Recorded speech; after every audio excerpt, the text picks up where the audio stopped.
기존에 한번 인사합시다. 잘 오셨습니다. 다시 한번 딴 생각하지 말고 말씀 잘 들읍시다. 시작.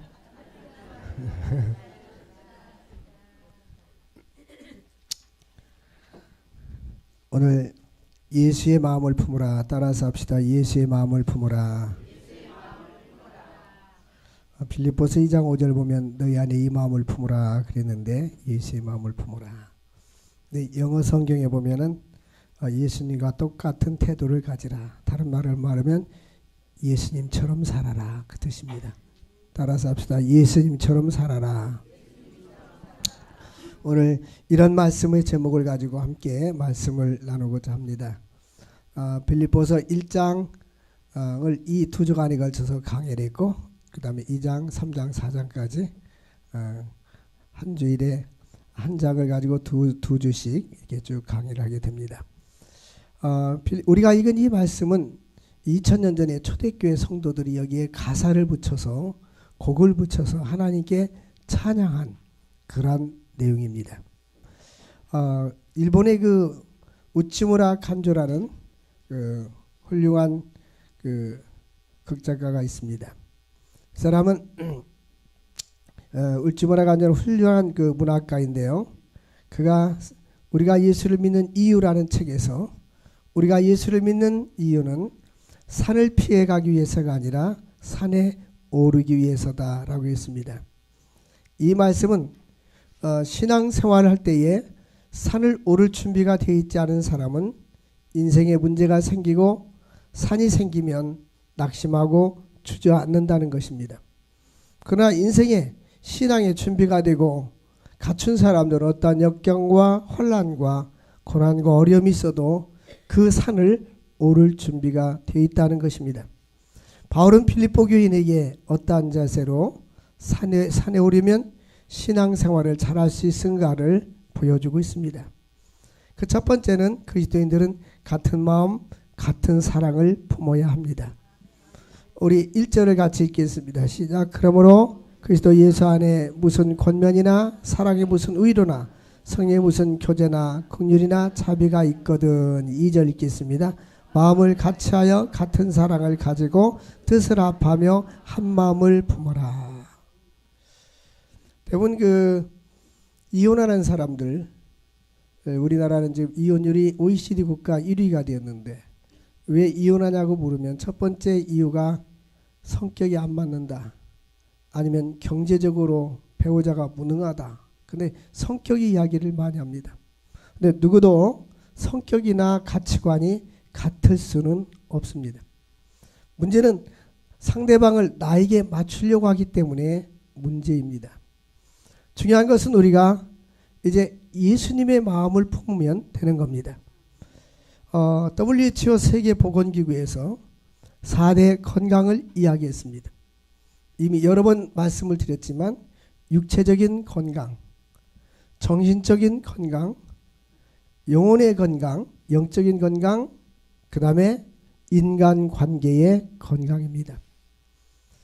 WHO에서 이야기하는 건강은 육체적인 건강은 당연히 우리가 다 알고 있는 이야기고 영혼의 문제는 심리학적으로 누구나 다 우리의 내면적인 문제를 다루고 있습니다.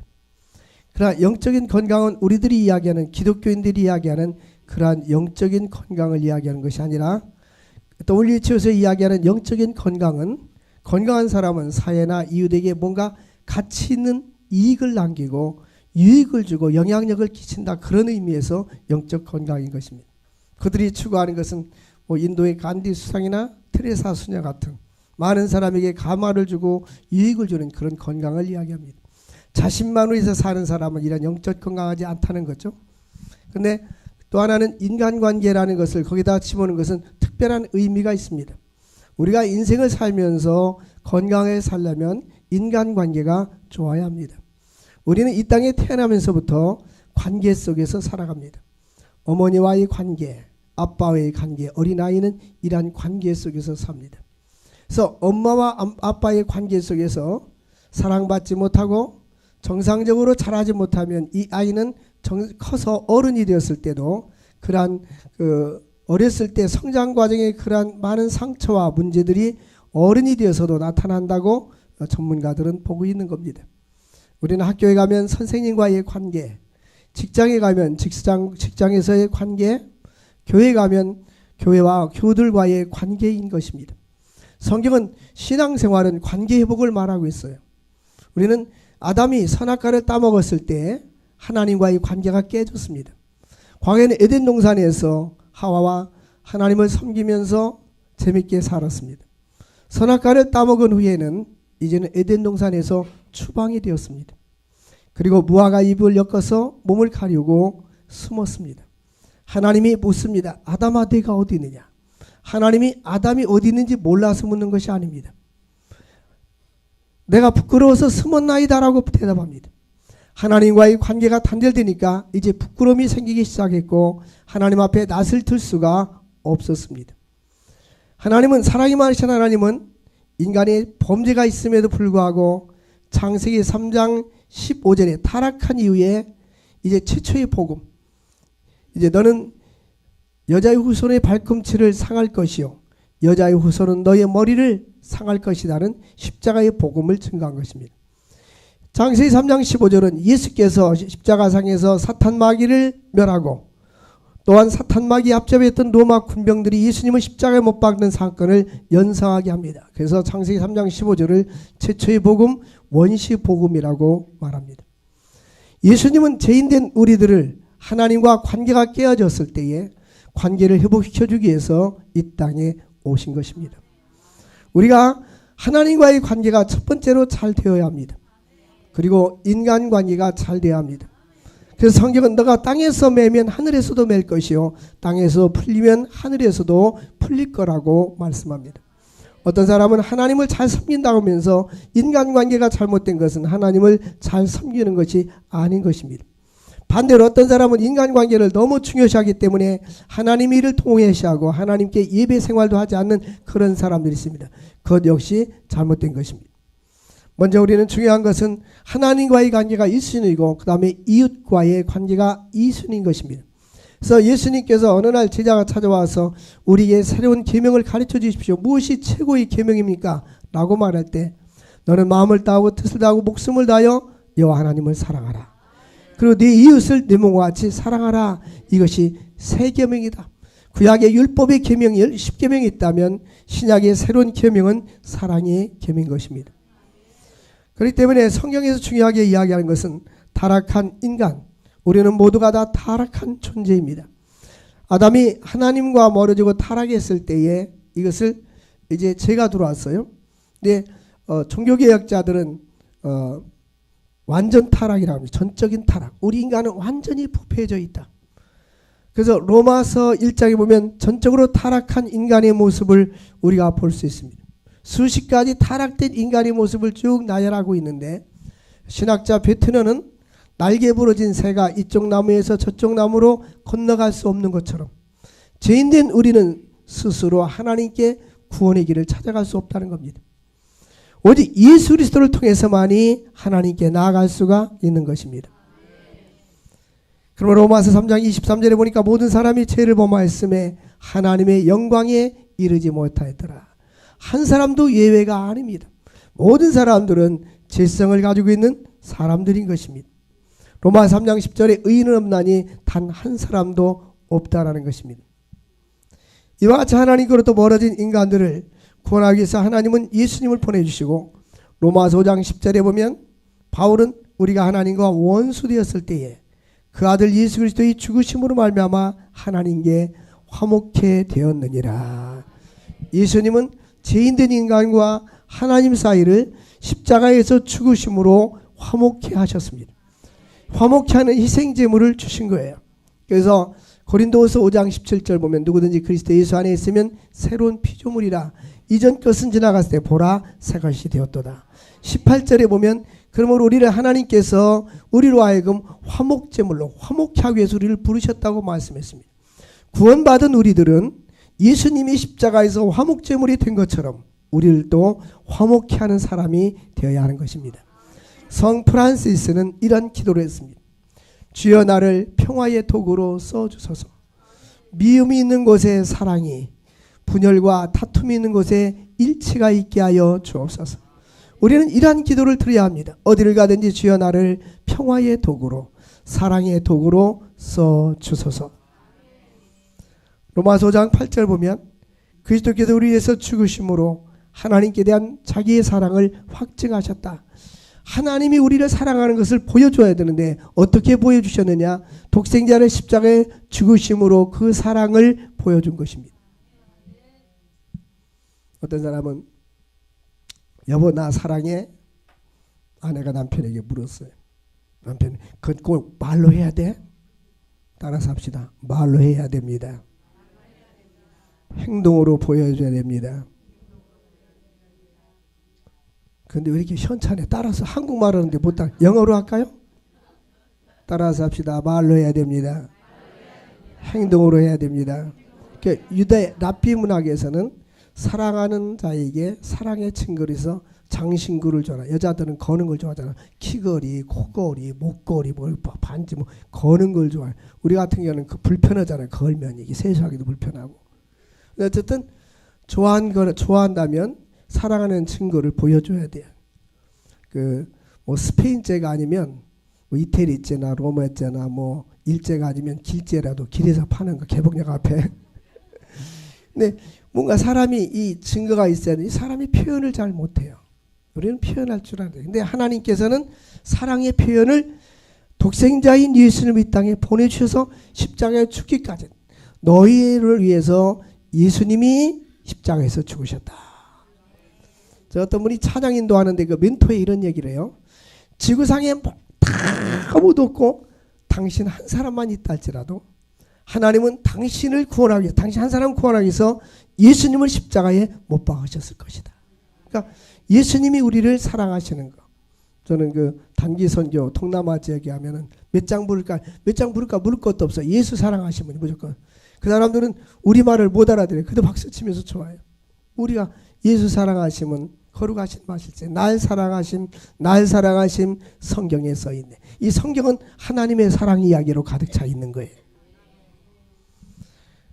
그래서 우리는 하나님과의 관계가 회복되고 그러나 죄인된 우리가 예수를 믿고 구원받았는데 아직도 우리에게는 죄성이 남아있습니다. 로마서 7장 21절에 보면 바울이 선을 행하길 원하는 나에게 아직도 악이 있도다. 아무리 그 사람이 의롭고 정직하고 거룩하고 뭐 예를 들면 목사님이나 아니면 신부고 캐톨릭 추기경이라 할지라도 우리 인간에게는 다 죄성이 남아있어요. 태어날 때부터 죄인으로 태어난 거예요. 의인은 없어요. 의인 없는지 단 한 사람도 없는 거예요. 바울이 나는 하나님의 뜻대로 살고 싶은데 이 몸이 말을 안 들어. 하나님의 뜻대로 되질 않는 내가 한 법을 깨나 아직도 나에게 죄성이 있어서 죄가 나를 사로잡고 있구나라는 것을 깨닫게 된 것입니다. 그래서 성경은 우리들에게 이런 말을 합니다. 너희가 무슨 권면이나 사랑이 무슨 위로나 성령이 무슨 교제나 긍휼이나 자비가 있거든. 여기 보면 첫 번째는 권면이란 말이 옵니다. 권면. 이 권면이란 말은 곁에서 부른다라는 뜻인데요. 교회 안에서 믿음이 약한 자들, 시험에 빠진 자들을 권면해야 되는데 어떻게 권면해야 되느냐? 여기 쭉 내려가다 보면은 성령으로 권면해야 됩니다. 보면 성령의 무슨 교제나라고 되어 있는데 성령 안에서 해야 되는 거예요. 그리고 사랑의 위로라는 말이 있는데 무슨 위로를 할 때도 우리는 영육 간의 고통에 빠진 자들, 어려움을 당하는 자들에게 우리는 위로의 사역자가 되어야 하는 겁니다. 다른 사람을 위로해주고 격려해줘야 되는데 요즘 내가 한 가지 고민이 빠져 있는 게 있어요. 그 고민이 뭐냐? 제가 대학교에서 상담과 코칭을 가르치는데 또 해외에 가서 사람들에게 상담과 코칭을 가르치는데 교회에서는 이게 예배 시간에는 안 돼. 예배 시간에는 또 그런가 인문학을 가르치는 그렇고 언니가 시간을 내야 되는데 또 사람들은 그렇게 잘 따라오지 않고 근데 거기 코칭에 보면 그런 이야기였어요. 왜 사람들이 코칭 대화를 하지 못하는가? 답은 95%가 코칭 대화를 배우지 않았기 때문이다. 들어보지도 않았고 배우지도 않았고 일반적인 대화를 들어왔어요. 보통 일반적인 대화는 우리가 쓰는 대화가 일반적인 대화입니다. 일반적인 대화는 예를 들면 너는 왜 지각했니? 당신은 왜 맨날 늦게 퇴근해? 당신은 왜 설거지를 안 해? 당신은 왜? 이 일반적인 대화입니다. 코칭 대화는 왜가 아니라 어떻게 하면 잘할 수 있겠니? 무슨 일이 있니? 예를 들면 지지해주고 참 잘했어. 또 참 잘했어요. 마음이 아프네요.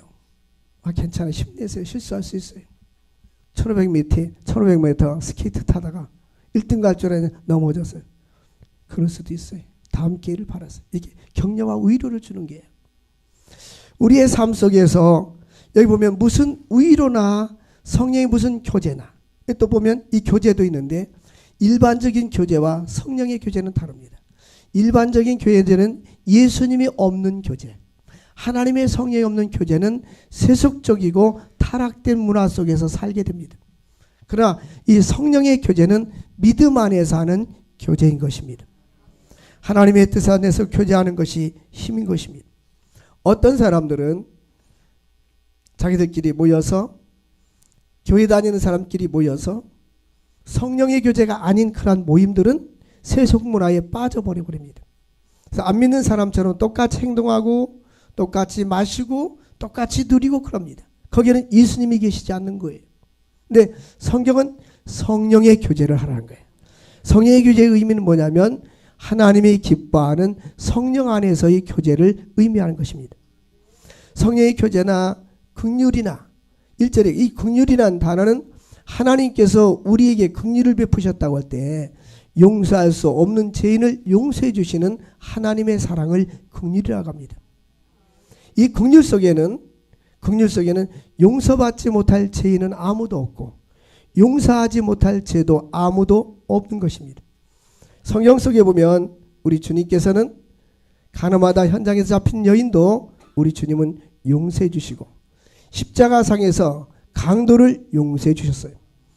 우리 주님은 우리 기독교의 독특성이 있다면 그것은 용서의 종교입니다. 제사함의 종교인 것입니다. 이 용서는 능력입니다. 내가 능력이 없으면 용서할 수가 없어요. 이번에 유럽에 가서 코칭을 할 때에 그 유럽 선교사들은 지식이 많습니다. 그런데 각 나라에서 여러 나라에서 왔는데 그분들은 말하면 빨리 말긴 하는데 왜냐하면 유럽 웬만한 데 다 서로 간에 다녀보니까 여러 나라지만 한 국가예요. 그냥 열차 타면 그냥 막 다니는 거예요. 근데 이스라엘에 가면 야드바셈이라는 그런 기념관이 있습니다. 기념관이 있는데 이것은 2차 세계대전 때에 1941년 2차 세계대전 때에 히틀러가 유태인들을 600만 명을 학살했어요. 그중에 어린아이들만 250만 명을 죽였습니다. 유럽에 흩어져 있는 유태계 사람들을 다 모집해가지고 초등학생, 중학생, 고등학생들도 흩어져 있는 외국에서 공부하는 아이들도 유태인들은 다 차출해가지고 그들을 모아서 가스실에 넣어서 죽어버렸어요. 근데 그때 야드바셈에 가보면 출입구에 머리카락, 옷가지, 신발, 가방 그들이 쓰던 것이 가득히 쌓여 있어요. 근데 밖에는 뭐라고 써 있냐면 우리는 용서한다. 그러나 잊지 말자. 이것이 바로 역사입니다. 역사는 과거를 기억하는 거예요. 그래서 배우는 겁니다. 그래서 용서는 하지만 과거에 죄였던 그 히틀러를 용서는 하지만 그러나 우리는 잊지 않는다는 것입니다. 그러나 기독교는 그것이 아닙니다. 우리 주님은 나는 너를 용서한다. 그리고 기억하지도 하지 않는다. 너희 죄가 주홍같이 붉을지라도 흰눈같이 휘어질 것이요 진홍같이 붉을지라도 양털같이 희게 되리라. 우리 주님은 우리의 모든 죄를 바다 깊은 곳에 빠친다고 했어요. 그리고 기억하지도 않는다고 했어요. 기독교는 이 죄사함의 종교입니다. 예수님의 권세 중에 최후 권세가 내가 너의 죄를 사하여 주었노라. 주기도문에도 보면 우리가 우리에게 죄 지은 자를 용서해 준 것처럼 주님 나를 용서해 주십시오 라는 기도를 하는 겁니다. 이 긍휼이라는 것은 구약시대 때 보면 성소가 있었습니다. 성소의 안쪽에는 지성소가 있었고, 지성소는 제사장들이 1년에 딱 한 번만 들어갈 수 있어요. 제사장이 들어가서 거기서 뭐를 하면 백성들의 죄를 하나님께 고하고, 그 시대 만약에 기근이 들었다면 하나님, 이 나라가 지금 기근이 들었는데 이 기근 문제를 해결해 주십시오 하고 하나님께 고합니다. 백성들의 문제와 고난과 고통의 문제를 하나님께 제사장이 고하면 하나님이 들어주십니다. 그런데 제사장들이 범죄를 지었을 때 제사장들은 즉사해서 죽습니다. 그러면 일반인들은 거기 들어가면 다 죽어요. 못 들어갑니다. 그래서 제사장이 들어갈 때에 이 발목에다가 끈을, 사람을 당길 수 있는 두꺼운 끈을 매가지고 들어갑니다. 제사장들이 거기서 움직일 때 밖에서 소리를 들어요. 소리가 나지 않으면 죽었구나 생각하고 밖에서 제사장의 시체를 끄집어 내는 겁니다. 근데 그 지성소 안에는 법궤가 있는데, 그 법궤 안에는 세 가지가 들어있습니다. 만나 담은 항아리, 아론의 쌍난 지팡이, 십계명의 두 돌판. 이 만나 담은 항아리는 이스라엘 백성들이 광야에 살 때 하나님이 매일같이 만나를 드려주시고 매일같이 공급해 주신 하나님의 은혜를 기억하는 거예요. 광야 40년 동안 하나님께서 우리를 먹여주시고 입혀주신 그 은혜를 기억하는 거예요. 우리는 하나님이 지금까지 생명 연장해 준 것만 해도 감사하고 먹여주고 입혀준 것만 해도 감사할 줄 알아야 되는 거예요. 뿐만 아니라 아론의 쌍난 지팡이는 서로가 레위 지파만이 제장이 될 수가 있는데 다른 지파들도 우리도 제장이 되고 싶다고 싸움이 벌어졌어요. 어느 날 이제 모세가 그 모든 문제를 해결하기 위해서 12지파 이름을 써놓고 마른 지팡이를 갖다 놓았습니다. 여기에서 싹이 나서 꽃이 피면 그 지파가 하나님이 선택한 지파다. 그런데 레위 지파, 아론의 지파에서만 싹이 나서 꽃이 핍니다. 하나님께서 분명히 똑같은 마른 막닥이지만 하나님이 특별히 레위 지파를 선택해서 사용한다는 것을 보여주신 것입니다. 하나님께서 선택한 주의 종들은 하나님이 특별히 세운 겁니다. 그 다음에 거기에 십계명의 두 돌판이 있습니다. 십계명의 두 돌판은 구약의 율법을 요약한 겁니다. 율법을 요약해서 이 십계명은 도덕법이라고 하고 영구적으로 지켜야 될 그런 법입니다. 근데 우리 인간들은 십계명을 다 지킬 수 없어요. 지구상에 아무도 십계명을 지킬 사람이 없습니다. 그 뚜껑을 열고 십계명의 두 돌판을 보면 즉시야 즉사해서 죽습니다. 그래서 그것을 보지 못하도록 이 법궤를 덮어놨어요. 지성소 안에 법궤를 덮어놓은 것을 시은소, 시은좌 그렇게 말합니다. 이 시은소, 시은좌는 예수 그리스도의 보혈을 상징하는 거예요. 우리가 율법의 의로는 하나님의 율법의 잣대를 갖다 대면 여기서 아무도 살아있을 사람이 한 명도 없어요. 제가 이번에 유럽에 가서도 똑같이 이 메시지를 전해줬어요. 저와 여러분들이 하나님의 율법의 잣대를 댄다면 안식일 날은 10km 여행하면 반경 2km, 전체 10km를 여행하면 돌에 맞아 죽습니다. 안식일 날 불을 켜고 가스레인지를 켜면 죽습니다. 안식일은 아무것도 하지 말아야 됩니다. 만약 율법대로 한다면 우리는 다 죽어야 마땅한 사람들이에요. 근데 하나님께서는 율법의 의로는 구원받을 만한 인간이 로마 3장 보면 아무도 없는 거예요. 그러나 예수 그리스도의 보혈의 공로로 우리가 의롭다함을 받게 된 것입니다. 이게 바로 긍휼이에요. 긍휼. 그래서 그 법궤를 덮은 그 시은소, 시은자는 바로 긍휼인 것입니다.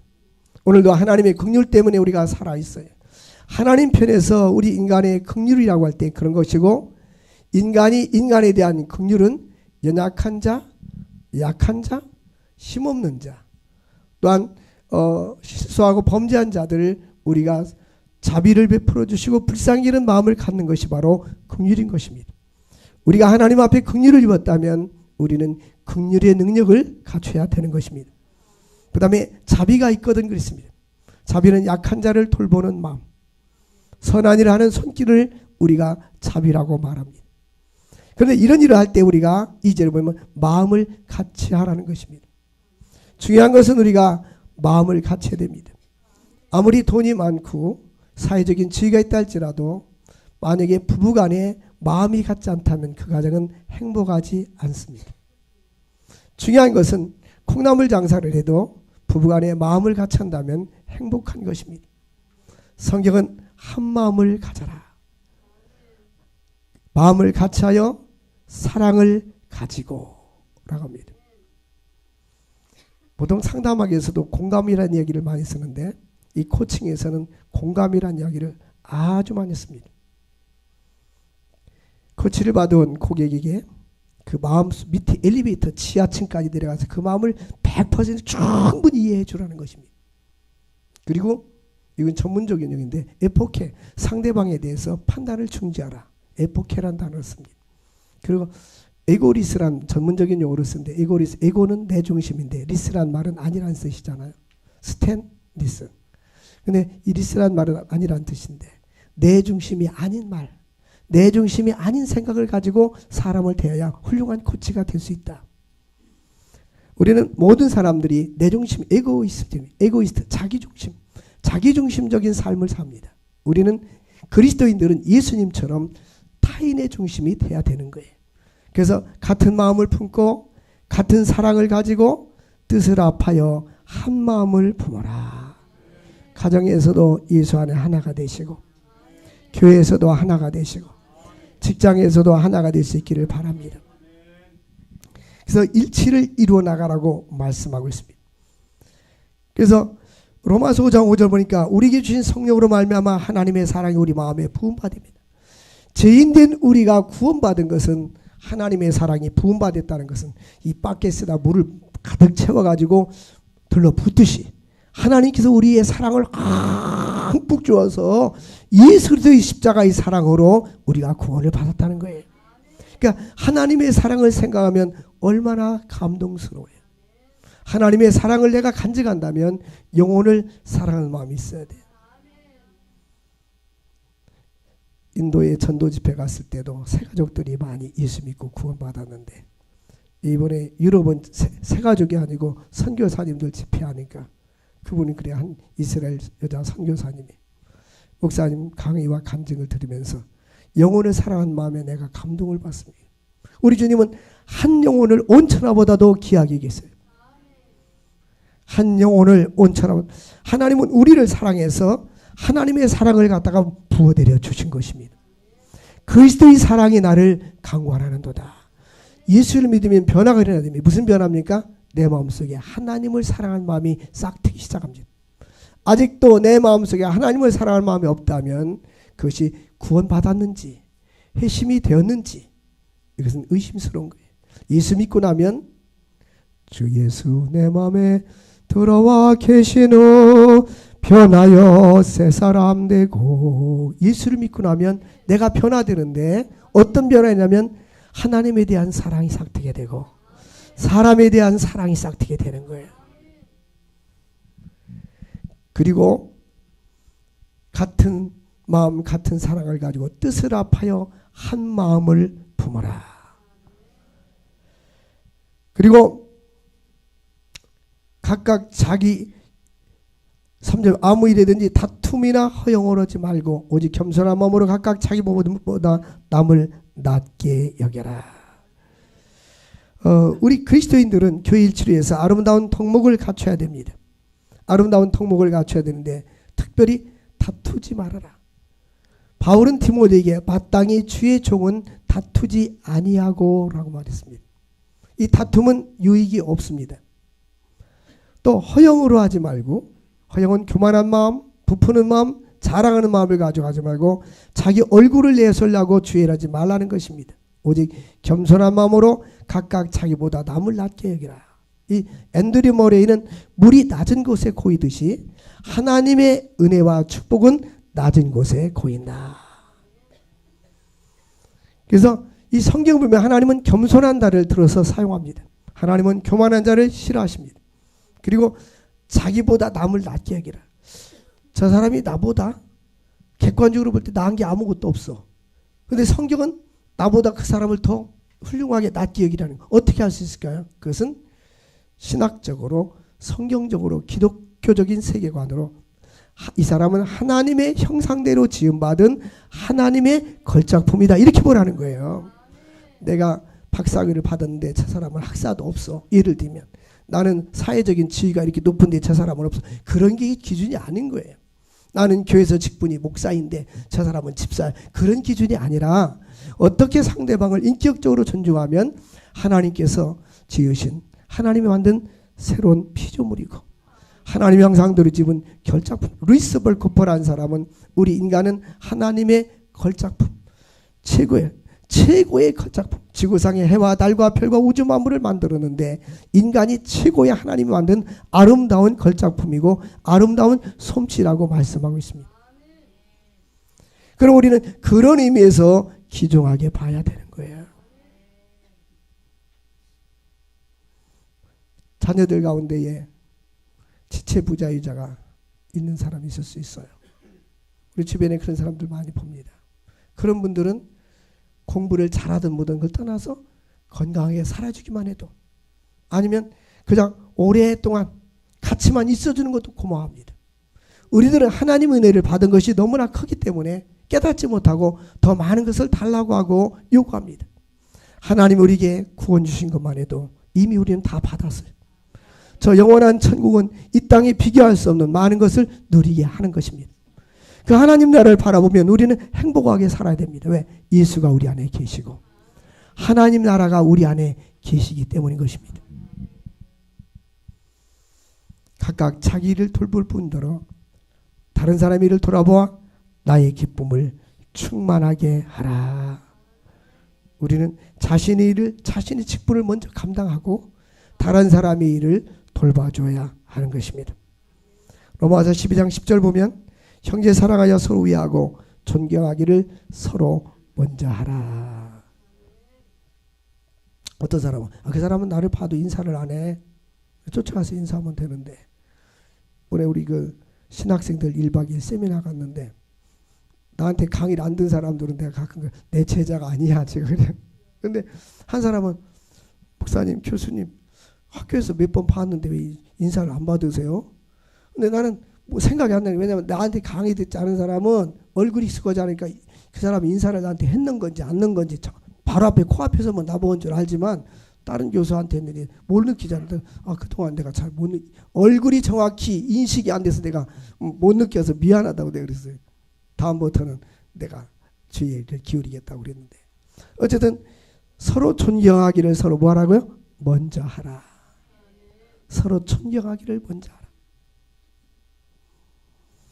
우리 그리스도인들은 예수의 마음을 품어야 합니다. 우리 5절을 읽고 마음속에 간직하고 외우실 수 있기를 바랍니다. 읽겠습니다. 시작. 너희 안에 이 마음을 품으라. 곧 그리스도 예수의 마음이니.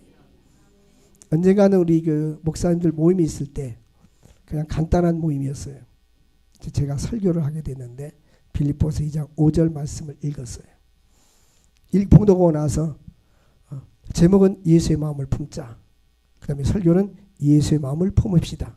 기도합시다. 딱 한 줄로 끝났어요. 근데 예수의 마음을 품자. 근데 그 빌립보서 2장 5절 말씀은 아주 많은 사람들에게 감동을 주는 말씀입니다. 근데 특별히 이 성경 말씀에 보면 영어 성경의 NIV 성경에는 예수님과 똑같은 태도를 가지라고 번역을 했는데요. 시처럼 예수님처럼 살아라 그렇게 돼 있어요. 예수님처럼. 그러니까 예수님처럼 살아라. 예수님처럼. 예수의 마음만 갖는 것이 아니라 예수님처럼 생각하고 마음을 갖고 행동하고 살아라. 우리는 예수님처럼 사는 것이 나의 신앙의 목표요. 예배 드리는 것은 당연한 거고요. 나가서 살 때 예수님처럼 살아야 돼요.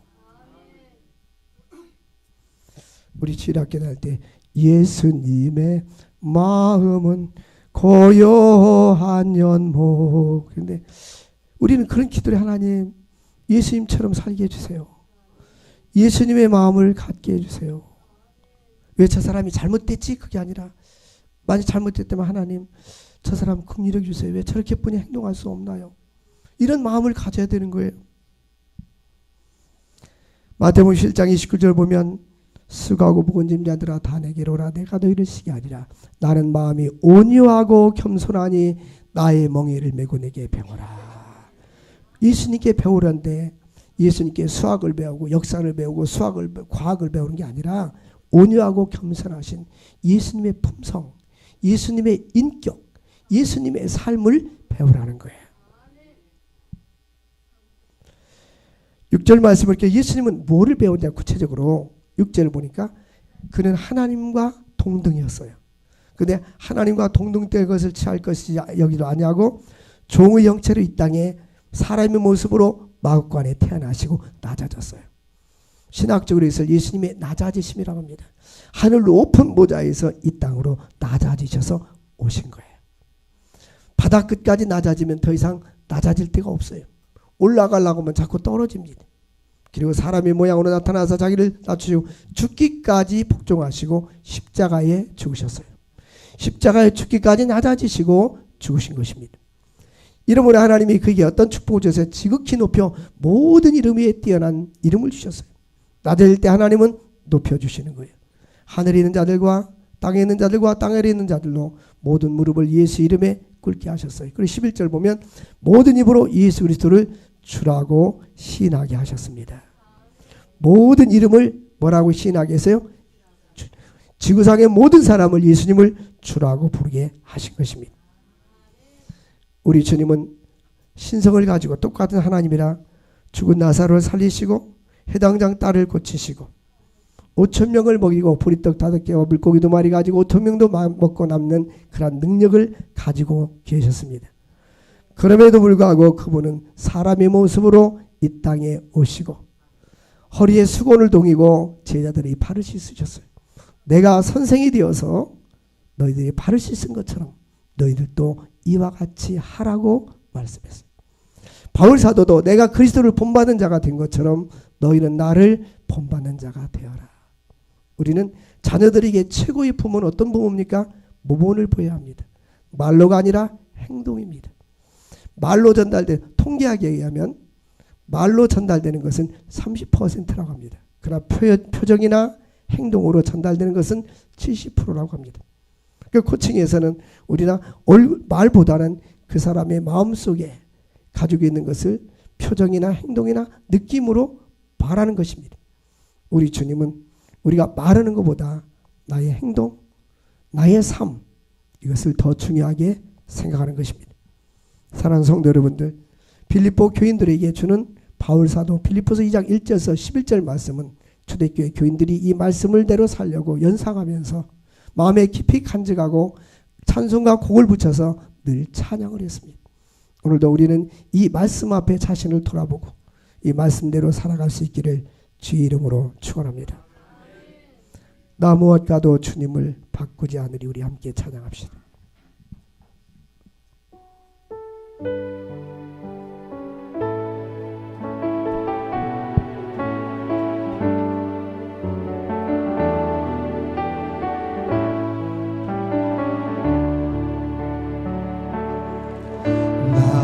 무엇과도 주님을 바꾸지 않으리. 다른 어떤 은혜 구하지 않으리. 오직 주님만이 내 삶의 도움이시니 주의 얼굴 보기 원합니다. 주님 사랑해요.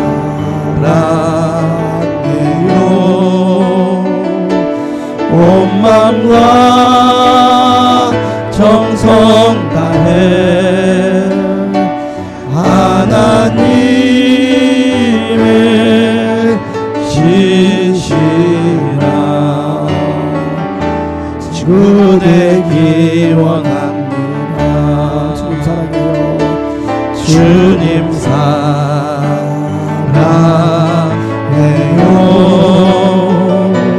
온 마음과 정성 다해 하나님의